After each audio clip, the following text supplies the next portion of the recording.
Dan tanggungjawab kita yang paling penting, tuan-tuan dan puan sekalian, yang saya nak sampaikan di sini beberapa poin. Itu yang pertama sekali tentang iman ni, tentang tanggungjawab kita apabila kita mengetahui tentang kepentingan iman. Pertama sekali menuntut ilmu. Menuntut ilmu. Kita nak wujudkan satu suasana bi'ah yang cintakan ilmu. Ini payah. Kalau kita cakap straight saja, cakap fokus kepada pengajian, semua dah boring. Kalau kita masuk sikit saja, buat lawak sikit saja, oh sono, oh ustaz ni bagus lah. Tuan-tuan, bukan tak bagi, kita bukan tak boleh bergurau, kita bukan tak boleh bercanda, kita boleh bergurau, kita boleh melawak dan sebagainya. Tadi bila kami bersembang dengan Al-Fadhil Ustaz Yazid di luar sana, beliau menceritakan tentang pengalaman beliau dengan Syekh Muhammad ibn Salih Al-Uthaymin, guru beliau, yang mana mungkin tertanya-tanya, Ustaz Yazid ini serius menyampaikan materinya, fokus menyampaikan materinya. Kata beliau, Syekh Muhammad ibn Salih Al-Uthaymin ketika dalam pengajian kelas tidak berjenaka. Bahkan siapa yang ketawa di dalam kelasnya dihalau keluar. Kita kalau halau keluar, siapa nak ada? Tak ada siapa, semua gelak. Tengok tu, semua gelak.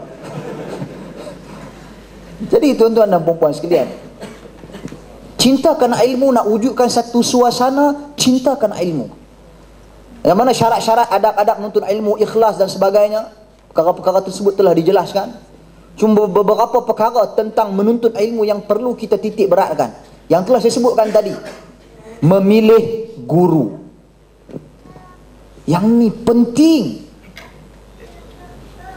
Bukan setakat si fulan nak sampaikan tentang Islam, okey mai kita datang, tak boleh. Kita kena pilih guru.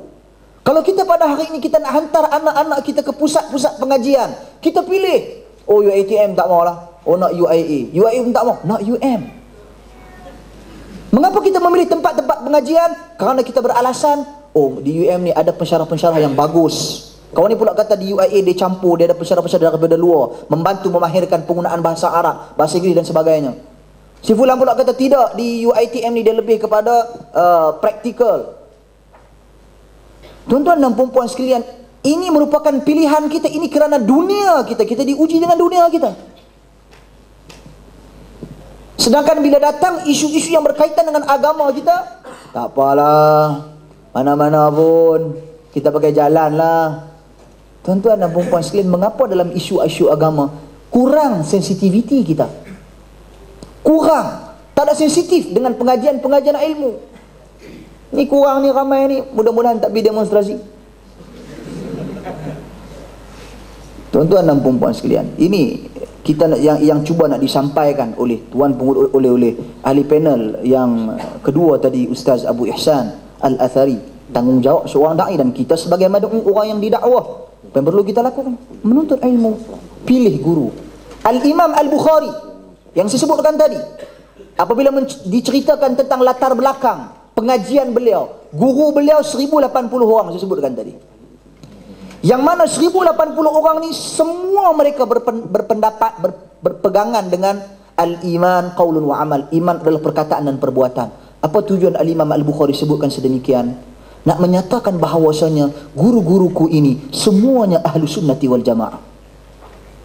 Tapi kita pilih guru, tak apa, cakap pasal Islam sikit, cakap pasal ni, tak apa, jalan, boleh belajar. Tuan-tuan, ini prinsip. Kita kena pilih guru, kita kena bertegas. Bukan semata-mata kita nak cari crowd saja.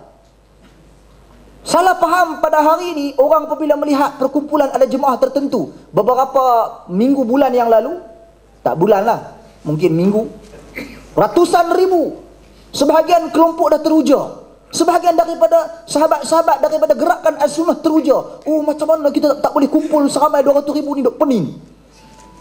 Tuan-tuan, pening buat apa?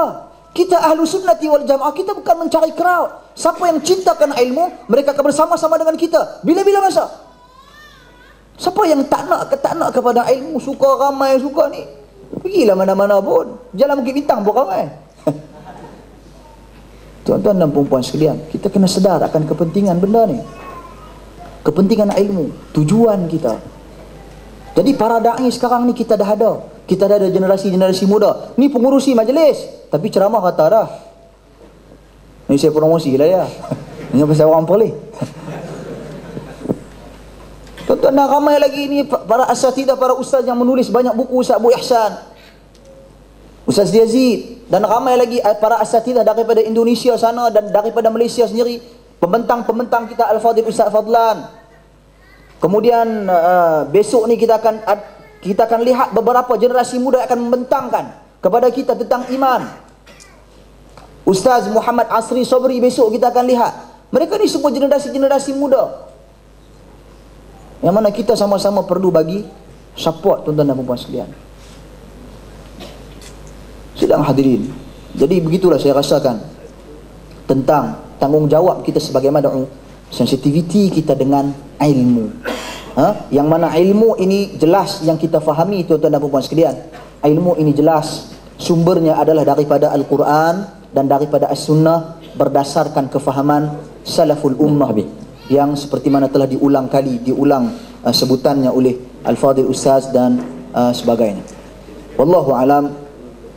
Sallallahu ala Muhammad wa ala alihi wa sahbihi wasallam. Alhamdulillahi rabbil alamin.